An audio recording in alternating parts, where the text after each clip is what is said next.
देशभरात विविध मुद्द्यांवर जनरेशन झी आणि जनरेशन अल्फा घेत असलेली कणखर भूमिका लक्षात घेऊन विविध लोकप्रतिनिधींनी आपल्या कामाचा रोख हा सध्या भावी मतदारांच्या दिशेने वळवल्याचं चित्र आहे।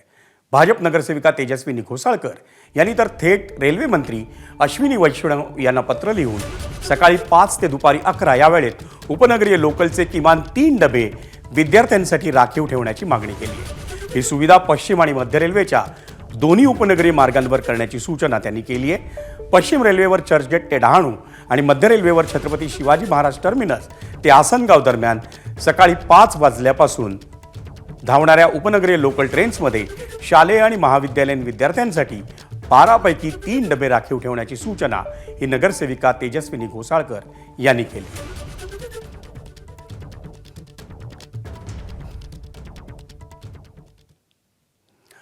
भाजपनं मुंबईतल्या तिरंगा रॅलीतून शक्ती प्रदर्शन करून एका पद्धतीनं ठाकरेंच्या तिरंगा रॅलीला प्रत्युत्तर दिल्याची सध्या राजकीय वर्तुळात चर्चा आहे।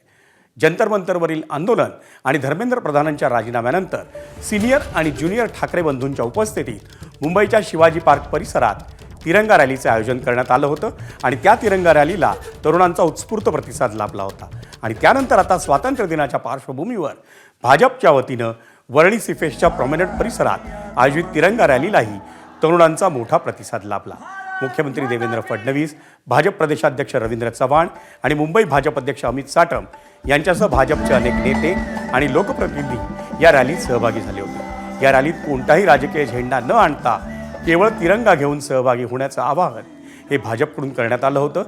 जेन झी आणि जेन अल्फा या पिढ्यांना या रॅलीत मोठ्या संख्येनं सहभागी करून घेण्यावर भाजपचा भर दिसला।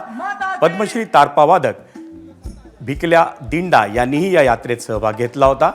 यावेळी फडणवीस यांनी भारताच्या प्रगतीचा उल्लेख करून 2047 पर्यंत विकसित भारताचं लक्ष्य गाठण्यासाठी युवकांनी एकत्र येण्याचं आवाहन केलं।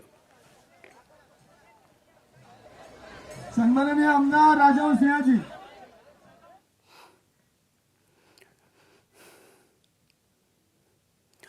मुंबईतील तिरंगा रॅली दरम्यान मुख्यमंत्री देवेंद्र फडणवीस यांच्या भाषणादरम्यान एक मिश्कील प्रसंग पाहायला मिळाला।